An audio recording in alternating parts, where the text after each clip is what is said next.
Hey, what's going on, everybody? Let's Talk Jets Radio. Kevin Sirkin here, driving late night, trying to get this video in while you guys can still see me as it is starting to get dark. Hope everyone's enjoying your Sunday, staying inside, staying safe and healthy. I'm personally going out of my mind, just watching old Jet games on TV. Broke out the grill today. Not a whole lot else to do, so at least we have some free agency news to talk about. So that's why I wanted to do this video really quick, just to kind of talk about the last 48 hours or so, and the direction of the Jets, and just some of the position groups and where they stand. Because I know I was taking a little bit of heat on Tuesday night. If you guys didn't hear the end of the show, go to the, I'd say, about 14-minute mark left in the show. Me and Joe, we definitely had at it as far as where this roster is right now. I refuse to believe that this should be a 2 to 3 year rebuild process. It might take 2 to 3 years for the Jets to actually start winning games again because of who their head coach is, but by no means does that reflect where I think the roster is or where it should be if Joe Douglas is successful at doing his job. And that's what I think enough fans aren't separating the head coach and his impact on the overall roster and what this roster actually is. Because yes, this roster has holes. Yes, they have holes at premium positions, and they need to add plenty of talent. All right, that's not a secret. I would be a fool to try and deny that. But I also don't think that the talent that is here gets any credit at all. And I think that, again, as I keep saying, if Joe Douglas does his job, at the very least, offensive line and wide receiver, if those two positions are remade successfully, we're realistically going into next offseason probably only talking about needing an edge or possibly two edge, depending on what happens with Jordan Jenkins. But you'll need to address edge rusher and cornerback. And where else would the Jets be significantly bad? So again, looking at all the moves that they've made, where is the secondary fallen off from last year? You can make an argument that Pierre Desir, 1 year, $5.5 million. They save a little bit of money off of what Roberts was making, assuming he's healthy. Back in 2018, he was healthy. I think he was a top 20 corner according to PFF. I know last year he had the hamstring injury, so he kind of fell off a little bit. If you get him healthy, and you would assume if he is healthy, that's an upgrade over Darryl Roberts. And even Roberts, he was out, at various times last year, I think. And Tremaine Johnson, he was out for most of the year. You brought back Poole already. You brought back Arthur Millette already. You're going to have Bless Austin and Nate Hairston possibly here as well, competing for some playing time. So as far as the secondary goes, it's hard to imagine them being worse than they were last year. So then you look at the linebackers. Okay, you're getting C.J. Mosley back. You already signed Neville Hewitt for 1 year, $2 million, which brings me to Avery Williamson. Why is he not cut yet? I know a lot of people like Avery Williamson. I like Avery Williamson. But you cannot justify paying $25 million at inside linebacker, combining when you look at C.J. Mosley's salary, especially when Williamson is going to be 29 after next year. He's got 1 year left on his contract currently, so he'll be a free agent next year. I would highly doubt if there's any plans to bring him back and re-sign him, especially with, again, C.J. Mosley signed long-term. So for a guy that just came off an ACL injury that isn't part of your long-term plans, why are we talking about bringing him back? Yes, he's a good player, but as we keep saying, we need to allocate some of these resources elsewhere. And you figure you're bringing Hewitt back, you're getting Blake Cashman back also, who was ahead of those guys on the depth chart last year, ahead of Neville Hewitt and Burgess. So you figure if these guys are playing next to C.J. Mosley, they should at the very least be better than they were last year, and you'd be able to afford, not having two studs at inside linebacker and just kind of having one guy there who could feed off of C.J. Mosley. Also, you might be playing more four-man fronts. Assuming you're keeping all these guys on the defensive line that emerged last year between Foley, Phillips, and Shepard, you figure maybe you'll get a better year out of Quinnen Williams. He's still incredibly young. You brought back Steve McClendon as a veteran. You got Henry Anderson still under contract. So I think, their front four, it's relatively going to be the same with the addition of C.J. Mosley. So there's no reason to think why their defense, even without any more additions, I hope they bring back Jordan Jenkins. But, whether that happens or not, without any other additions, at the very least, the defense should be somewhat comparable to where it was last year. A defense that can stop the run. They'll probably struggle against the pass a little bit, but the corners should be a little bit better. So maybe that helps out a little bit. Maybe not, who knows. But also, the biggest thing, if the offense is putting up points, how much better do you need your defense to be? Now, again, I know that there were times last year, I know I'm kind of going all over the place here, but I know there were times last year where, the offense, the opposing offense, by the third, fourth quarter, they didn't have to run the ball anymore. They didn't have to throw the ball anymore. They just had to run it because they were already working with a 3-possession lead. So, I think some stats, are a little bit misleading, but I think that the defense, for the most part, it's going to be relatively the same. So if you can develop around Sam Darnold and really build up this offense, you're going to be set up for success. And so I look at the way Joe Douglas has built this offensive line right now, and I have a lot of questions. I see a lot of people that love the moves, that they've praised him beyond belief already. Yeah, this is what we needed, a guy who's going to rebuild the O-line. And I'm just looking at each individual signing, and I'm saying, all right, it's not that he wasn't willing to spend money, because he was. The first 3 signings cost over $70 million. You figure, I don't know what the numbers are yet on Van Rotten, but his was a 3-year deal. I would hope, for a 30-year-old lineman, it's only 1 year guaranteed as well. Again, notice how a lot of these deals are very Mike McCagden-esque, right? 3-year deals, 1 year guaranteed, short-term risk, not a whole lot of money guaranteed. But it's not that he wasn't willing to spend money, because he was. It's the fact that he tried to spread it around in so many different areas with a lot of guys that we could be looking at replacing again next year, who are a lot of guys that, again, were short-term risk, where you could just get rid of them if they aren't fits, instead of investing that money into a legitimate stud offensive lineman. And don't tell me that there weren't options available, because there were. Jack Conklin signed again for 3 years, $42 million. Go to every single show that we did for weeks. Listen to the numbers that were being thrown around by fans, by media. We were talking $16, $17, $18 million a year for at least 4 to 5 years. So the fact that he signed for 3 years, $42 million, and we weren't willing to match or go over that, yet we were willing to give out money, $9.5 million this year for George Fant, 6.2, I think, for Alex Lewis, who was a part of this O-line last year, Van Rotten, who's 30 years old. I'm sorry, I love the Connor McGovern move. I love that move. Regardless of any of the other moves, that's the move I would make all day. But you can't tell me that the money that you gave to Fant, Alex Lewis, and whatever they paid Van Rotten, and they also signed a depth interior lineman yesterday, Josh Andrews, but all that money that they gave, you're telling me they couldn't have given it to Conklin and find a way to trade for Trent Williams? Now, look at what you're talking about going into the draft if you did that. You have Conklin at right tackle, Trent Williams at left tackle, McGovern is still your center. Yes, you pay a little bit more money, but I believe the last numbers that I saw as of earlier today, the Jets still have like $36 million in cap, and they could still release Avery Williamson and get another $7 million. So the Jets have money, and they could have used the money that they did spend and spent a little bit more and gotten a much better offensive line, in my opinion. Yes, they would have had to part with, whatever pick the Redskins are asking for Trent Williams, and he is a little bit older, so you're not exactly sure what you're going to get. And he's going to probably want a new contract. He is going to want a new contract.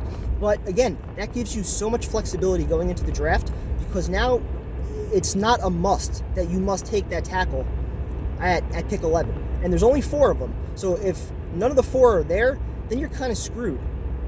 Right? You would have that luxury where if one of them does fall to you and you take them, guess what? You can plug him in at left guard or even right guard for a year, 2 years, 3 years, whatever, until Trent Williams falls off. And then boom, there's your left tackle to plug right in. And in the meantime, you have a dominant offensive line. The weak link would be, Brian Winters or whoever, your other starting guard is. I mean, what a problem that would be to have. But I think the other direction that most Jet fans want to go in, which I completely agree with, I would agree with, I should say, if the Jets had better addressed the offensive line during these last couple days, you would be in such great position to take that wide receiver, whether you love CeeDee Lamb, Jerry Jeudy, or my personal favorite, Henry Ruggs. Whoever you wanted to take, you can get your legitimate number 1 weapon for Sam and have the offensive line already built. That's what drives me nuts. Because, again, Jack Conklin, he's 25 years old right now. He'll be 26 when the season starts. How much risk? What kind of a gamble is it to pay a guy that young? But again, you listen to how they justify it, and that's what worries me even more. They tried to say, George Fant, he's a more athletic guy, better pass blocker. He fits Adam Gase's system better. Now, yes, you want your head coach and GM to be on the same page, kind of working together, but I don't want my head coach pulling the strings and finding guys that need to fit his system when his system could be out the door after this year. That I have a problem with. passing up a guy like Jack Conklin because you think George Fant is more athletic because he has a basketball background and he might be able to fit, the wide splits that they want to do on the O-line this year that they couldn't do last year. I'm sorry, I don't buy that. And again, I'm not a football expert. I'm just a fan. I'm a dumbass fan watching like everyone else. But I'm sorry. When you're a head coach that's had 4 years and you haven't proven that you can take a player and elevate him with your system, you don't get to make those calls. And that's how it seems like that decision was ultimately made. So again, you have Douglas here who's getting so much praise right now, and I get it. He's focusing on the O-line, which is great. You still have to successfully rebuild it, and these players still have to grasp Adam Gase's system, learn it, play well. We keep hearing about, all these guys, they one penalty in the last 3 years, another guy one penalty in the last 5 years. Okay, let's see what they do in Adam Gase's system when the defense knows what play's coming and all the passes are 5 yards in front of the line of scrimmage. I mean, so much of the Jets' problems, to me, are the head coach.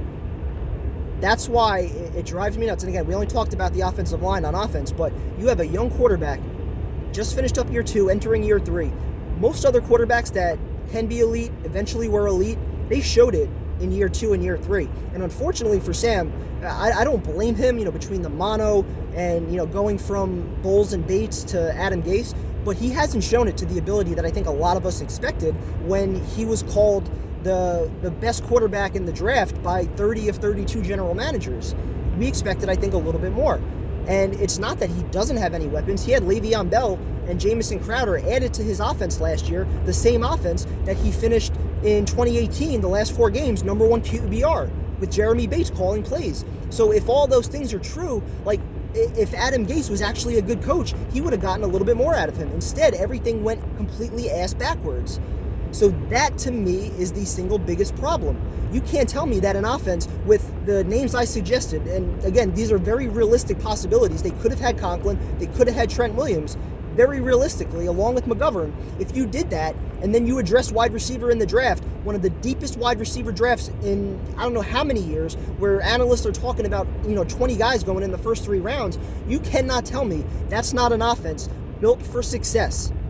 There would be no excuses for Adam Gase not to put up points with that offense. There would be none. Yet now, again, we've got all these signings on the O-line, which is great, but a lot of them are possibly going to be replaced after this year. Or, if we draft somebody, maybe that opens the door to replace somebody. So I understand how Douglas is trying to go about this. I think we completely missed an opportunity where we're still talking about Sam Darnold on his rookie contract. And I know Joe Douglas isn't going to look at it that way because it's his job to build things for the long term, not try to take advantage of the next 2 to 3 years while Sam's on his rookie contract. But for me, I still believe that there is enough talent where it makes sense to do that approach. You won 7 games last year with half your roster injured and bad coaching. Think about that for a second. If a good coach is in place, do the Jets lose to the winless Bengals and the winless Dolphins last year? Absolutely not, in my opinion. If the Jets are healthy, especially, do they lose to the Jaguars? Do they lose to the Bills in that opener if CJ Mosley doesn't go down? So you can make an argument, and again, I know the schedule was easy, but you can make an argument that the Jets should have potentially won 10, 11 games last year. So now, this year, if you're talking about a better offensive line and potentially a true number 1 wideout, you're getting Mosley back, you're getting Herndon back along with Griffin, who just had a year to develop with Sam. What are the excuses this year? So that's why I cannot stand when everyone's telling me how bleak things are for the Jets, how bad their roster is. This is a 2, 3, 4 year rebuild. Yeah, it might be, and that's why I can't win this argument, because Adam Gase probably isn't going anywhere, and the Jets probably won't win with him. I acknowledge that. So me putting up this argument, it's all for naught. I get it, but I just think that the frustration amongst a lot of Jet fans is completely misguided. We're still pointing the blame at Mike Maccagnan, who I have accepted. All right, we've left all the videos up from when this YouTube channel started. I've accepted. I was wrong. I admit it. I backed him. I thought he had a plan. I thought he was going to do things the right way. A slow, methodical rebuild. It didn't happen. Okay, and now we're all buying into Joe Douglas being able to do it. Okay, I hope he does. But listen, I acknowledge I was wrong.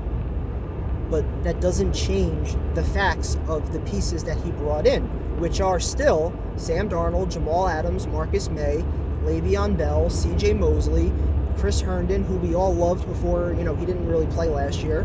Quinnen Williams, who I think, got a bad rap off of one bad rookie year, and I still think he has plenty of potential. Probably won't live up to that 3rd overall pick, but still plenty of potential. So are these like the best pieces in the world to have? No. Are they at premium positions? A lot of them? No. But do these guys make an impact? Can they make an impact? Yes, absolutely they can. And that's why I keep saying, if Joe Douglas, just this offseason, offensive line, wide receiver, the defense should at least get better or possibly stay the same just with C.J. Mosley alone. So then next year, your premium resources can go to cornerback, to edge, as well as your mid to late round picks this year and any money that you have left over that you can sign a veteran or two. So I don't see why, just based off the roster, the Jets should be terrible in 2020. Based off the head coach not being able to get the most out of these guys, yeah, it might be, another 6, 7, 8 win season. But because of the roster, no. Put a good head coach with this roster, with a good O-line and a couple receivers in this draft. I'm sorry, I refuse to think that this should be a bottom 5 team. So I know this rant lasted quite a bit, and it's now dark time and you guys can't see me, so I'll talk to you guys later. Go Jets.